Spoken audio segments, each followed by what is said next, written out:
Ciclo Mujeres Filósofas en las Sofistas con Angelina Usín Olleros. Este ciclo Filósofas se va a nutrir muchísimo porque se están publicando textos de pensadoras en la actualidad y se han recuperado textos de filósofas que habían tenido poca difusión, poca circulación. Sabemos que la industria editorial, salvo en casos excepcionales, no es precisamente un lugar de inversión y de acumulación de capital material, sí de capital simbólico, obviamente. Y habíamos hecho un primer video sobre Chantal Mouffe, esta filósofa belga, que es la viuda de Ernesto Laclau, un intelectual argentino que se radicó en Europa, y los dos publicaron juntos, pero también ella tiene su propia producción y su propio recorrido.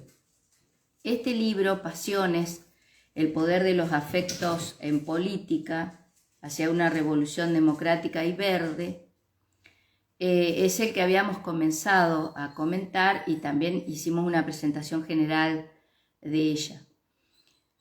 Este es un libro que lo escribe durante la pandemia del COVID-19 y cuando se estaba editando justamente comenzaba la guerra entre Rusia y Ucrania, lo cual traía a Europa una serie de consecuencias políticas, económicas, repercusiones que también llegan a otros países y a otros continentes, pero que obviamente el escenario es muy cercano para ellas y para ellos. Ella acá hace una distinción, porque vemos en el título que habla de afectos, hace esta distinción entre afectos, emociones, sentimientos, pasiones, y explica por qué quiere ella plantear afectos, que viene de la afectividad que plantea el psicoanálisis de Freud. Dijimos en el video anterior que ella se ubica en el posmarxismo, pero el posmarxismo para ella es hacer una lectura, una interpretación de la teoría marxista, que incluye tanto la producción de Marx como la de Engels,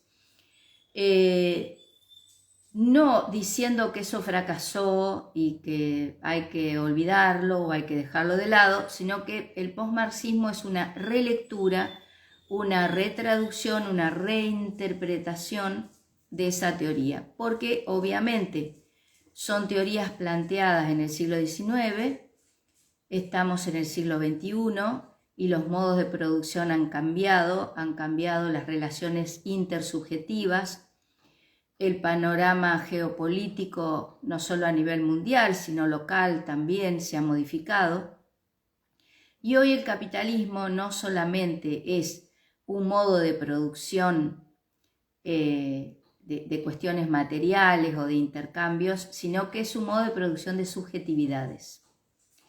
Y ahí es donde ingresa el psicoanálisis freudiano, pero también la repercusión vía giro lingüístico de Jacques Lacan. Ella aquí en este libro cita mucho a Yanis Stavrakakis. Justamente tengo el libro La izquierda lacaniana, psicoanálisis, teoría política. ¿Por qué? Porque en realidad ella encuentra en Stavrakakis su forma de definir y comprender los afectos, de plantear la afectividad en política. ¿Qué significa eso? Tenemos que tener en cuenta que el emotivismo, seguramente lo dije en otros encuentros, es la posición ética del capitalismo en general. Las emociones están vinculadas a experiencias individuales. Evidentemente, desde los años 60, la década de los 60, las emociones fueron estudiadas por la psicología positiva, que es diferente, muy distinta a el psicoanálisis. el estudio de las emociones lleva también a una utilización, yo digo un contexto de utilización, que tiene que ver con el mercado, es decir, cómo podemos direccionar las emociones para que los consumidores, las consumidoras, orienten sus preferencias. Y eso se va a ir perfeccionando a través de las neurociencias. Por eso aquí Chantal Mouffe da cuenta de que el denominado giro afectivo tiene, como toda teoría, como todo corpus teórico, tiene muchas influencias, muchas orientaciones, hay una multiplicidad ahí. Y hay quienes estudian las emociones desde la neurociencia y eso lo ubican dentro del denominado giro afectivo. En el caso de Mouffe, los afectos están íntimamente ligados a las identificaciones. Y este es un tema que trabajó mucho Freud, ¿no? La necesidad de diferenciar la identidad de la identificación. El sujeto de lo inconsciente, como lo plantea el psicoanálisis, incluso en sus diferentes versiones, es un sujeto que está siempre en falta, es decir, no es un sujeto completo, no es un sujeto que por su misma condición de lo inconsciente no sabe todo lo que le pasa, no conoce toda su historia, porque inconscientemente va guardando en un lugar reprimido información, verdades, datos de su propia historia personal, que forma parte de una historia social, de una historia cultural, de una historia política de su comunidad. Entonces, esa identidad se va forjando desde la incompletud a través de una serie de identificaciones. Nos vamos identificando con diferentes figuras, líderes, podríamos decir jefes, jefas, nos vamos identificando con personalidades que construyen al mismo tiempo una cuestión imaginaria. Tenemos que tener en cuenta que lo imaginario no es una suma de imaginaciones, sino que lo imaginario es una construcción colectiva. Yo siempre doy estos ejemplos, no los da Chantal Mouffe. Pensemos en alguien como Che Guevara, Ernesto Che Guevara, lo que él fue como sujeto real, ¿no? Lo que fue su biografía, su vida, su trayectoria, y lo imaginario que se construye alrededor de la figura del Che. Por supuesto, a esta altura de la historia, siempre se dan los ejemplos de que está la remera famosa o la bandera o el pasacalle con la figura del Che en diferentes tipos de manifestaciones, movilizaciones en el mundo entero. Pero también es cierto que el Che pasó a formar parte de una estética política, una estética cultural. El que se dedica mucho a eso es un filósofo francés, Jacques Rancière, que le escribe sobre esta cuestión de lo estético y relacionado con lo político y lo cultural. Entonces el Che es un muy buen ejemplo de eso, de la distancia entre alguien que existió realmente en un tiempo, en un espacio, y que hay una biografía de él, con datos, con documentaciones, con imágenes, y después toda una construcción imaginaria. Tomemos el ejemplo de Madonna. Yo voy a hablar particularmente de Madonna por dos cuestiones. Una, porque ella hace un recital en Londres y pone la figura, la foto, la imagen de Che y la imagen de Evita, de Eva Duarte de Perón, donde también alrededor de ella se crea una cuestión imaginaria muy fuerte, no solo a nivel nacional, sino internacional. Entonces, ahí habría que pensar en esa estética, en ese montaje estético de Madonna, ¿por qué estas dos figuras? Y si no me equivoco, el recital que ha dado ahora en Brasil, también ella pone la imagen de Ernesto Che Guevara en el escenario. Bueno, ahí hay que ver qué construcción subjetiva, colectiva, imaginaria se realiza. ¿Y por qué la cito a Madonna? Porque ella, cuando compra un cuadro de Frida Kahlo se hace famosa. Se hace famosa a nivel mundial, global. Por supuesto, en México siempre la han conocido y está el Museo de Frida ahí en Coyoacán, pero a nivel global se hace conocer Frida Kahlo. Y a partir de ahí hay toda una construcción imaginaria que hace a la mercadotecnia, como dicen también los mexicanos, donde tenemos la taza, la remera, la plantera, donde ponemos el cactus, con los dibujos, las fotos y las imágenes de Frida Kahlo. Que esa construcción imaginaria hace a lo que está trabajando Chantal Mouffe con respecto a las identificaciones, que hace que nosotros y nosotras colectivamente nos identificamos con determinados personajes. Y esas identificaciones están íntimamente vinculadas a lo político. Es decir, ¿cómo es posible que una comunidad, un grupo, se identifique con determinados personajes? Puede ser Marx, puede ser Mao Zedong, puede ser Hipólito Yrigoyen, puede ser Arturo Illia, por dar ejemplos globales y locales. Cómo ciertos grupos se identifican con liderazgos que son también nutridos por esta cuestión imaginaria. Y esa falta que opera a nivel personal, opera también a nivel social. Alain Badiou habla de las histerias de lo social. La histeria de lo social es estos movimientos que se van formando, lo que voy a decir es muy polémico, una vez lo dije en la facultad y se enojaron, ¿recuerdan cuando se formaron los movimientos de los indignados?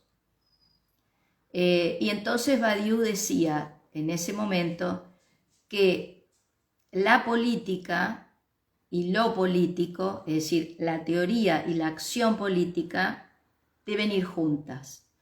Porque si hay una acción política sin ideas, eso queda en el orden de lo que él llama la histeria de lo social. Es decir, ¿qué le pasa a la histérica o al histérico?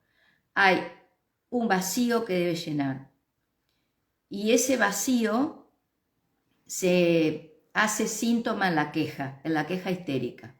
La queja histérica, a diferencia de la queja neurótica que pide orden, el neurótico pide orden, la histeria lo que hace es tratar de llenar un vacío a través de objetos que encuentra exteriormente. Ahora bien, ¿qué pasa? Que esa queja histérica puede ocurrir durante un breve lapso de tiempo, pero no perdurar como una tradición política, una formación política más completa, o que se proyecte en el tiempo. Nosotros hoy podemos decir en Argentina, hay un imaginario que se construye alrededor del peronismo, pero entre lo imaginario y lo real hay una gran distancia, ¿no? Es decir, podemos seguir planteando palabras, conceptos, sentimientos, pero que quedan en una construcción imaginaria que cada vez nos distancia más de lo real, ¿no?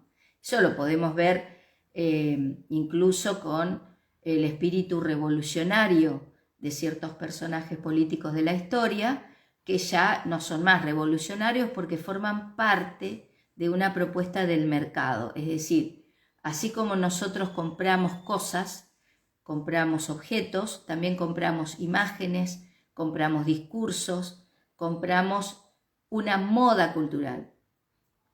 Entonces, aquí lo que está planteando Mouffe es la relación entre los afectos y las identificaciones, que es la diferencia entre lo colectivo y lo individual.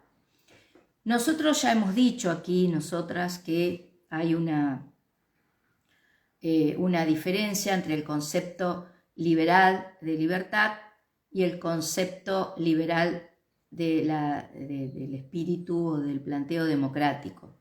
También hemos dicho que Chantal Mouffe, ella está en la corriente de la democracia radical. La democracia radical no es representativa.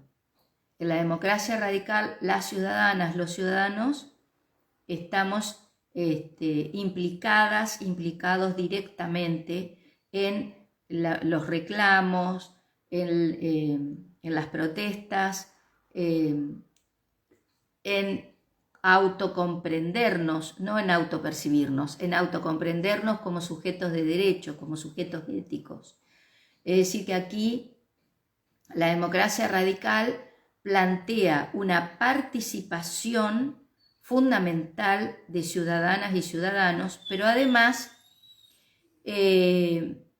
tenemos que tener en cuenta que esto tiene su origen a comienzos de la modernidad, no es un invento del siglo XXI, eso ya estaba planteado en el siglo XVII. Es decir, que la radicalización de la democracia implica la aceptación de las diferencias, la aceptación de los disensos y la aceptación del conflicto. Por eso ella plantea lo agonístico, es decir, porque está el conflicto, está presente ahí. Y además es inevitable el conflicto. La cuestión no es negar el conflicto ni castigar el conflicto, sino ver las vías de resolución del conflicto, pero son resoluciones colectivas. En cambio, el concepto liberal de libertad es una libertad que se disputa o se juega entre individuos. Estoy hablando de los viejos liberales, de la teoría liberal que después va a dar lugar al liberalismo, al neoliberalismo. Hoy está de moda hablar de libertarios o libertarias, pero también hay que decir que lo que hoy se llama libertario no tiene que ver con lo que ha sido esta matriz libertaria en sus comienzos. Porque de hecho hoy lo que se enuncia como libertario es en realidad muy conservador. Y el liberalismo se opone al conservadurismo. Entonces, estas contradicciones, que algo dijimos en el video anterior, hay que analizarlas a la luz de los acontecimientos actuales y las situaciones actuales. Entonces, ¿qué es lo que está planteando Chantal Mouffe? Hay afectos en política que no son lo mismo que las emociones, y esos afectos tienen que ver con una construcción colectiva de identificaciones. Ahora bien, las identificaciones políticas no siempre nos anudan a un líder o a una lideresa en términos éticamente positivos. De hecho, cualquier documental que podamos ver sobre el nazismo, ahí nosotros vemos una fuerte identificación masiva hacia la figura de Hitler y no podemos decir que ese fue un liderazgo bueno o que fue un liderazgo que ayudó a que ese pueblo viviese mejor y estuviese, digamos, creciendo éticamente, moralmente. Todo lo contrario, fue un genocidio, fue realmente cualquiera que pueda ver esos documentales o leer sobre lo que significó el nazismo, los fascismos en general, es en realidad un liderazgo que plantea la destrucción, mientras que la verdadera política es una política donde lo que hay que llevar adelante es la inclusión, la ampliación de derechos, donde tiene que haber el reconocimiento de un otro como un semejante, ¿no? Lo que en religión se suele decir el amor al prójimo, en política también. Lo que debe predominar es el amor al prójimo. De hecho, lo contrario a un líder en los términos aristotélicos, donde la gran virtud de quien gobierna es la magnanimidad, la megalomanía es todo lo contrario, es decir, alguien que intenta gobernar o organizar o dirigir desde la megalomanía, desde el narcisismo, en realidad lo que hace es alentar la destrucción de un pueblo, de una sociedad, de una comunidad. Ella aquí cita en este libro este otro de Stavrakakis que le decía al comienzo. Insiste en esto de que el sujeto, también tenemos que pensar que el sujeto no es un individuo, el sujeto se está pensando en términos generales, el sujeto moderno es un sujeto universal, es decir que lo que nuestra relación con un sujeto es una relación de subjetividades, ¿no? A ver si lo encuentro, eso me pasa por no relacionar, no marcar esto, que recién lo leí antes de empezar el video. Donde ella aquí dice, debido a que los objetos de identificación en la vida adulta incluyen a las ideologías políticas y a otros objetos socialmente construidos, el proceso de identificación se revela como constitutivo de la vida sociopolítica. No es la identidad la que es constitutiva, sino la identificación como tal. En lugar de políticas de la identidad, deberíamos hablar de políticas de la identificación.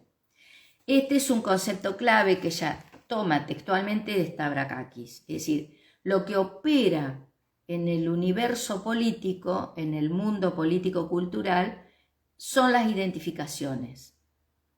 Porque la identidad como tal hace a un término sustancialista, y ella también lo aclara, donde ella y Laclau mismo están planteando un antisustancialismo. ¿Qué es un antisustancialismo? El término sustancia, que viene de la filosofía, la metafísica aristotélica, hace a la aceptación de las esencias. Entonces no es lo mismo decir que existe la esencia de un movimiento social a decir que ese movimiento social va surgiendo, según Badiou, al calor de un acontecimiento y se va formando con una serie de identificaciones, ¿no? Si nosotros planteamos que hay una sustancia o hay una esencia, eso no solo que es previo al sujeto, por ende es previo a la subjetividad, sino que además es inevitable. Es decir, si alguien es por esencia mujer, si alguien es por esencia hombre o varón, esa esencia es previa, es anterior, es constitutiva, desde un lugar que no se puede evitar. Por eso el existencialismo, como corriente de pensamiento filosófico, ya no está planteando esencias, pero tampoco la está planteando el marxismo ni el psicoanálisis. Y fíjense que estoy nombrando a aquellos que Paul Ricoeur llamó los maestros de la sospecha. Ricoeur habla de Freud, de Marx y de Nietzsche como los maestros de la sospecha porque son precisamente los que van a, lo digo en lunfardo, van a patear el tablero de la modernidad. Es decir, que toda esa construcción teórica esa construcción metafísica, lógica, ética, ideológica en el sentido de conjunto de ideas, no en el sentido marxista de falsa conciencia, es todo ese armado que se fue haciendo en los siglos XVII y XVIII, donde ahí se plantea el Estado de Derecho, se plantea las fuerzas de seguridad, todas las instituciones como las conocemos hoy, la familia burguesa, la escuela pública, el Palacio de Justicia. Bueno, ellos patean ese tablero, dicen, bueno, estas piezas con las que venía jugando la modernidad, en realidad hay que descolocarlas, porque ahí no está la verdad del sujeto, ahí no está lo que en realidad se va a ir planteando históricamente, sino que es una biblioteca que se formó, un tratado, una serie de teorías, de construcciones teóricas que, bueno, en el caso de Nietzsche va a decir que ese sentido que construyó teóricamente la modernidad nos hace creer que hay un sentido común cuando lo que acontece en verdad es el sinsentido, la ausencia de sentido. Freud, que va a plantear lo inconsciente, que después la Escuela de Frankfurt y otros seguidores en el siglo XX del psicoanálisis freudiano van a decir que hay un inconsciente colectivo, es decir, que lo inconsciente no es solamente de alguien que está personalmente, individualmente ahí, sino que hay una cuestión colectiva de lo inconsciente. Y Marx, que va a plantear y va a inaugurar una designación acerca del modo de producción capitalista y el centro de la cuestión, que es la mercancía. Esa mercancía que describe Marx en el siglo XIX se fue transformando y convirtiendo hasta lo que hoy Eva Illouz llama las emodities, que toma de la idea de commodities, inventa este concepto de las emodities, que es lo que hablábamos al comienzo de este video. Es decir, las emociones son mercancías y las emociones se diseñan, se venden y se compran, ¿no? Por eso, bueno, de Eva Illouz, que acabo de comprar, acá están todos los libros de ella que compré, los voy a ir leyendo y va a formar parte del ciclo de filósofas. Si bien Illouz es una socióloga formada en la Escuela de Frankfurt, pero desde nuestra posición de las sofistas ubicamos a todas como filósofas, porque consideramos que hay un pensamiento filosófico, por ejemplo, en Silvia Bleichmar, que era psicoanalista, o Alcira Argumedo, que también era socióloga, pero hay un pensamiento filosófico ahí, desde el punto de vista de las sofistas, por eso nos denominamos así. Siguiendo con el planteo de Mouffe, ella habla de una democracia verde, y esa democracia verde tiene que ver con la agenda que tiene hoy la Unión Europea, que es la del cambio climático. Mientras están aquellos que lo niegan al cambio climático, que lo ningunean, que dicen, bueno, esto es un invento de las izquierdas, es un invento del socialismo, en realidad el progreso debe continuar, entonces no podemos estar prohibiendo la tala de árboles o la utilización indiscriminada del agua potable o de los recursos naturales. Y también hay que algo, trabajamos en Vinciane-Desprez, una nueva filosofía de la naturaleza, una etología, es decir, este estudio del comportamiento animal humano, donde se está planteando hoy cómo vamos a convivir con la naturaleza. Cuál es ese lazo que se rompió con la naturaleza desde el momento en que el capitalismo hizo abuso en su aprovechamiento y, bueno, el cambio climático está a la vista, no es ni siquiera algo que tengamos que analizar durante horas desde cierto nivel intelectual, teórico, sino que eso se ve y se percibe. Mal que les pese a los neoempiristas, eso se percibe, el cambio climático. Ahora, lo que plantea Chantal Mouffe es que la democracia verde ubica el problema del cambio climático en lo político. Vuelvo a decir, la diferencia entre la política y lo político es entre la teoría y la acción. Ahora bien, si la teoría política y la acción política están separadas, divorciadas, divididas, ¿cuál es el resultado de eso? Que vamos a tener un grupo de intelectuales, pensadores, filósofos, políticos y un grupo de activistas, movimientos, sindicatos, que estarían luchando por determinadas cuestiones. ¿Qué es lo que ocurre?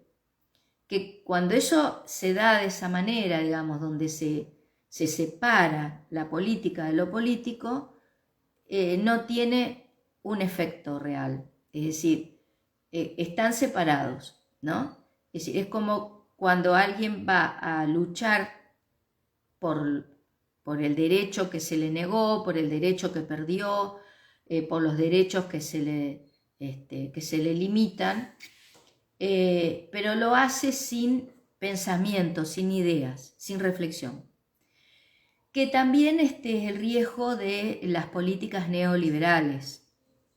Las políticas neoliberales, que al mismo tiempo son neoconservadoras, esa es una de las grandes contradicciones de nuestro tiempo, es que son eslogans, frases sueltas, se inventan algunas que otras palabras.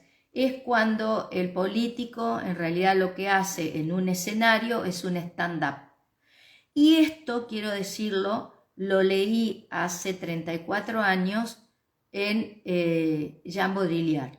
Jean Baudrillard, filósofo francés, planteaba en uno de sus libros de la seducción sobre la seducción en política. Es decir, que el político de profesión en realidad lo que hacía era subirse a un escenario, montar un espectáculo y en realidad las decisiones no las tomaban los políticos, los presidentes, los primeros ministros, sino que las decisiones estaban en manos de lo que se conoce como el poder real, que son los grandes grupos económicos, la especulación financiera. Vuelvo a decir, esto lo leí hace 34 años.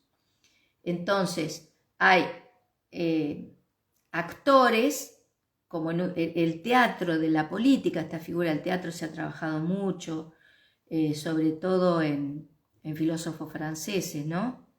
Donde hay un juego de representación, donde el actor político y el escenario político, el backstage de la política, tiene que ver con esta estética donde se deja de lado la toma de decisiones. Es decir, ¿qué es lo que estamos decidiendo con respecto a los obreros, los trabajadores, las trabajadoras, los educadores, los artistas? Es decir, ¿cuáles son las decisiones?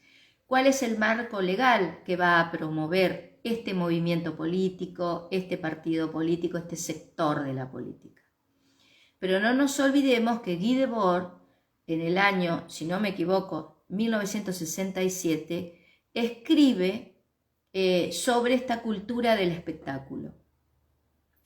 Y esto hoy se puede ver de una manera clara y distinta, diría Descartes, porque hay un montaje espectacular con fuegos artificiales, con música, donde ahí habría que diferenciar cuál propuesta estética se queda en ese vacío político, como un mero espectáculo artístico, o si tiene un contenido político. Es decir, no estamos diciendo con estos autores y autoras que está mal que la política cultural de un sector o de un gobierno decida promover sus imágenes y promover sus propuestas de esa manera, sino que lo que estamos diciendo cuando esto es una cáscara vacía, es decir, que una vez que uno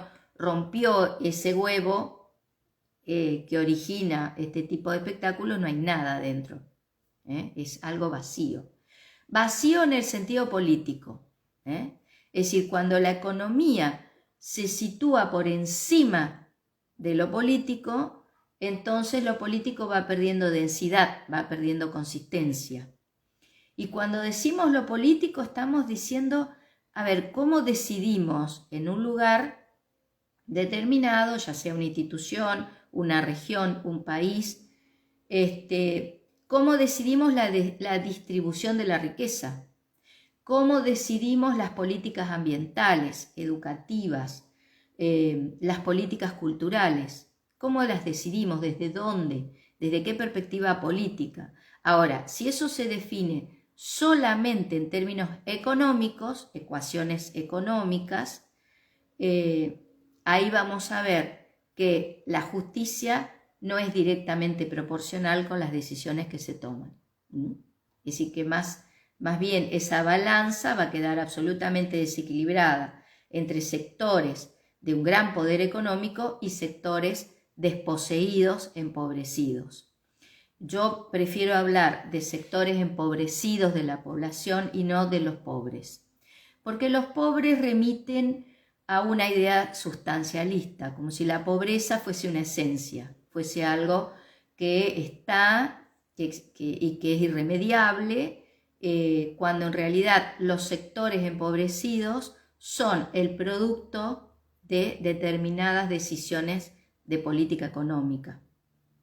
Entonces, aquello que se construye por diferente toma de decisiones se puede deconstruir y se puede modificar. En cambio, lo que es en esencia, yo ya lo dije en otro de los videos, cuando Soledad Acuña, que era, no sé si era secretaria o ministra de Educación de la Ciudad Autónoma de Buenos Aires, por el PRO, ella dijo que los niños que nacen en las villas miserias son irrecuperables.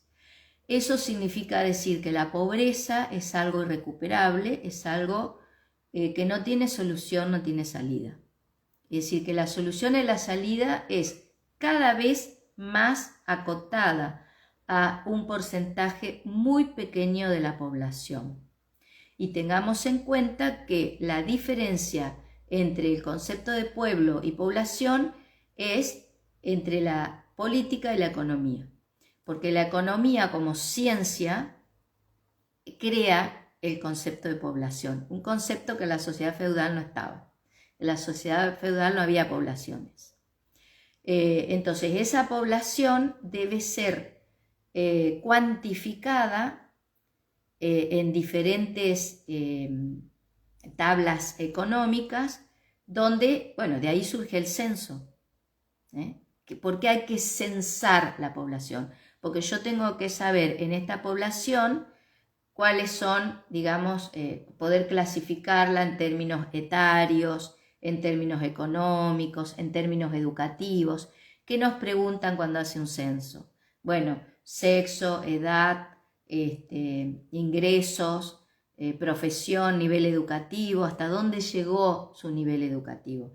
¿Llegó hasta la universidad o se quedó en la primaria, la secundaria, etcétera?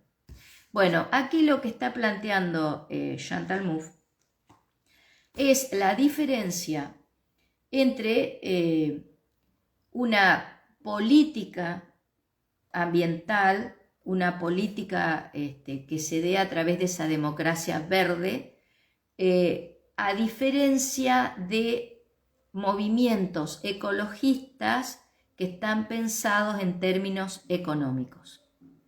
Hasta me arriesgaría a decir economicistas, ¿no? Es decir, que yo puedo instalar la cuestión de la defensa del medio ambiente como una mercancía más.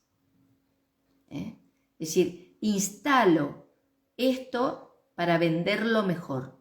¿Dónde lo vendo? ¿Cómo lo vendo? ¿Quién lo va a consumir? ¿Quién lo va a comprar?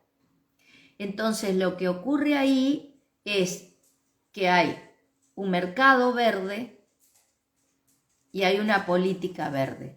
Hay un ejemplo que yo creo que lo di en el video anterior, que es el de la economía circular. El argumento de la economía circular es el cuidado del ambiente. Pero, ¿qué pasa con eso? Es decir, no es que estamos en una actitud crítica contraria al cuidado del medio ambiente, no, pero sí en una posición política con respecto a eso. Porque cuando la política ambiental queda suturada a una cuestión meramente comercial, entonces lo que yo hago es instalar una estética, una moda, la estética circular, la moda circular, la economía circular. Entonces todos esos objetos puestos como mercancías, en realidad el objetivo final no es el cuidado del medio ambiente, sino instalar y vender productos. Y eso hace a que también hay un sector de la población que se enriquece con eso, mientras que otros sectores quedan marginados de la posibilidad de trabajar. Pensemos que la industria textil fue la que originó la revolución industrial y que esa revolución industrial, primero, que es lo que estudiaba Marx, lo que analizaba, se genera gracias a la esclavitud. Los esclavos traídos del África al sur de los Estados Unidos a las plantaciones de algodón hicieron posible la industria textil. Yo se lo he contado a veces en clase, hay dos posturas con respecto a por qué se terminó la esclavitud. Hay una postura que dice que los esclavos lucharon y se rebelaron contra el amo, pero también hay una posición que dice que ya el sistema no necesitó más de los esclavos. Siempre vamos a encontrar por lo menos dos respuestas, dos soluciones, dos salidas, es decir, que nunca hay un pensamiento único, a pesar de que después que cae el muro de Berlín, que también ahí hay una cuestión imaginaria con la caída del muro, queda un pensamiento único. Ya no hay un mundo bipolar entre comunismo y capitalismo, sino que hay un pensamiento único. Bueno, malas noticias para los que quieren el pensamiento único, porque eso nunca va a existir. Hay una frase que circula en las redes que dice, se la atribuyen a Freud. Yo no me arriesgo a decir que, porque le hacen decir cualquier cosa a todo el mundo. Hay frases de Platón, de Kant, que nunca dijeron, entonces yo no me animo a decir que Freud efectivamente dijo eso, pero hay un flyer que dice, si dos personas están de acuerdo en todo, es porque hay una que piensa por los dos. No sé si Freud lo dijo así, seguramente algo de eso hay, pero no está ahí, anda circulando. Pero es cierto, si hay pensamiento único es porque hay un sector, seguramente el 2% de la población mundial que concentra toda la riqueza, que piensa por el resto. Por eso es tan importante, en el caso de MOVE, defender lo agonístico, defender, no sé si la palabra es defender, aceptar que hay conflicto, aceptar que hay discrepancias, que hay diferentes puntos de vista y ver cómo tramitarlo. Tramitarlo políticamente significa tramitarlo pacíficamente. Yo coincido con las filósofas como Hannah Arendt, también como Martha Nussbaum, que plantean que la violencia es el fracaso de la política. Para mí, la guerra no es la política por otros medios, como planteaba Clausewitz, sino que la guerra es el fracaso de la política. Y pensemos que hoy se está hablando no solo de batalla cultural, desvirtuando lo que entendió la hegemonía cultural de Gramsci, esa categoría gramsciana, sino que hoy ya se está planteando una guerra cultural. Si vamos a adherir a la guerra cultural que están planteando algunos funcionarios en Argentina, estamos hablando del fracaso de la política. Es decir, que donde hay política no hay guerra y no hay violencia. Lo que hay es una convivencia de diferentes perspectivas donde la solución o resolución de eso se hace de manera pacífica. Ya lo hemos hablado en otros encuentros de la denominada ética del discurso. ¿Qué es la ética del discurso? Es evitar la violencia simbólica. Pero, ¿cuándo hay violencia? Cuando no hay discurso, cuando no hay pensamiento, cuando se quiere imponer por la fuerza una forma de entender el mundo, de entender la sociedad, de entender lo humano. Y también tenemos que decir que hay un gran desconocimiento sobre ciertos temas. Un poco yo me salgo acá ya de lo de MUF, pero cuando hay un desconocimiento, una ignorancia respecto de lo que se definen como problemáticas de género, lo que hay ahí es un rechazo inmediato porque no hay argumentos, no hay contenido. Entonces, como no hay ninguna de las dos cosas, directamente eso no solo que se rechaza, sino que se estigmatiza, se desvirtúa, etc.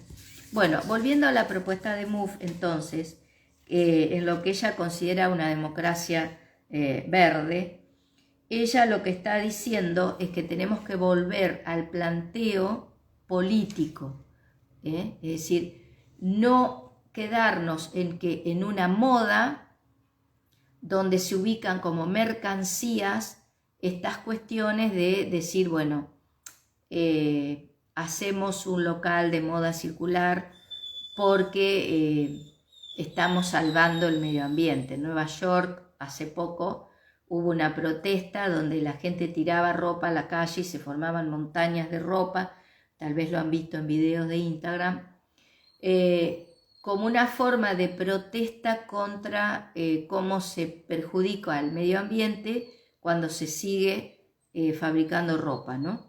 Ropa y accesorios. Entonces lo que ella está planteando, bueno, acá cita, este es el último capítulo del libro, dice: en 1972 el Club de Roma publicó el informe Los límites del crecimiento, donde llamaba la atención mundial respecto de que el crecimiento económico no podía continuar de manera indefinida debido al agotamiento de los recursos naturales. Este fue también el año en que la primera cumbre de la Tierra, celebrada en Estocolmo, reunió a los líderes mundiales bajo la égida de las Naciones Unidas para establecer los fundamentos de una gobernanza ambiental global. Diversos encuentros internacionales estimularon la investigación sobre el ambiente y el origen de los problemas ecológicos, un campo que desempeñó un rol cada vez más relevante en los años siguientes. Gracias al posterior surgimiento de partidos políticos verdes con un enfoque ecológico y al incremento de diversas formas de militancia ecológica, la crítica al modelo económico basado en el crecimiento ilimitado comenzó a ser vista como una preocupación política legítima. Y estamos hablando de 1972, es decir, pasaron más de 50 años de eso. También hay que ver que a comienzos de los 90, no voy a recordar el nombre del ministro de Economía alemán, pero lo voy a buscar porque en uno de los libros lo tengo, donde él hacía la diferencia entre la industria limpia y la industria sucia. Y él decía que, dado que Europa, por su proceso de desarrollo y de crecimiento económico, industrial, estaba muy contaminada, había que trasladar la industria sucia a América del Sur o a la India, a otros continentes, porque ya ellos estaban muy contaminados. Bueno, este argumento, prometo que lo voy a buscar porque está en uno de los libros sobre derecho ambiental que tengo, porque esta agenda de la Unión Europea del cambio climático, que hay aquí algunos que dicen, bueno, ese no es nuestro problema. Sí, es nuestro problema. Ahora bien, ese problema nosotros lo podemos abordar en términos económicos o economicistas, haciendo una serie de ecuaciones y de relaciones numéricas, o plantearlo y trabajarlo políticamente. La propuesta que hace Chantal Mouffe es de una democracia radical donde ciudadanas y ciudadanos participen activamente, formen parte y no queden recostados o ninguneados por una representación parlamentaria, y que esa sea una democracia donde la política y lo político, es decir, el pensamiento y la acción, estén juntos a la hora de movilizarnos y luchar por una convivencia con la naturaleza, los recursos naturales, que sea razonable y donde estén puestos ahí los afectos políticos. Insisto, afecto, ella lo distancia, lo diferencia de las emociones, y estos afectos políticos están íntimamente vinculados a identificaciones, procesos de identificación que, bueno, podemos seguir dando un montón de ejemplos. No es lo mismo la identificación política con una figura como, estoy diciendo, a modo de ejemplo, Mahatma Gandhi, Luther King, o Hitler, Mussolini, Franco en España. ¿Se entiende? Es decir, estas identificaciones políticas no significa que son identificaciones con líderes que trabajaron positivamente por los pueblos a los que pertenecían, sino que también hay identificaciones, por decirlo en términos también de Badiou, oscuras. Es decir, no es lo mismo identificarse con Franco en España, con Videla en Argentina, con Hitler en Alemania, que identificarse con Martin Luther King, con Hipólito Yrigoyen, Arturo Illia, Juan Domingo Perón en Argentina, o no sé, podemos seguir dando ejemplos en cualquier país y en cualquier lugar del mundo, ¿no? Hay quienes toman como ejemplo a Nelson Mandela. Es una identificación política fuerte, interesante, pero también tenemos que pensar el contexto de utilización de las figuras. Acá este libro, que ya lo vamos a comentar, de Slavoj Žižek, Hipocresía. En este libro Žižek, con una serie de artículos breves, está planteando cuando se hace la utilización, que no es lo mismo que está planteando Mouffe. Mouffe está planteando una identificación con líderes políticos que hacen a los afectos en política sinceros, auténticos. Aquí lo que está denunciando Žižek es decir, bueno, hay identificaciones políticas que son profundamente hipócritas. Hay una identificación con Martin Luther King en Estados Unidos que no tiene nada que ver el legado y el mensaje de Luther King con lo que después esos líderes hicieron en la realidad concreta. Por eso vemos que hay toda una complejidad. Para terminar, el giro afectivo tiene una multiplicidad de representaciones. Desde mi perspectiva, las mujeres filósofas, las mujeres pensadoras, están pensando los afectos, las emociones, los sentimientos políticos de una manera muy particular y muy interesante, que la vamos a ir trabajando en este ciclo de filósofas. Y bueno, ahora estoy comenzando a leer a Eva Illouz, que va a ser una de las invitadas a este ciclo de filósofas. Gracias por haberse acercado hoy a este video. Les mando un abrazo grande y nuevamente les agradezco que sigan a las sofistas. Seguinos en Instagram, Facebook, Twitter como Las Sofistas y en YouTube como Angelina Usín. Muchas gracias.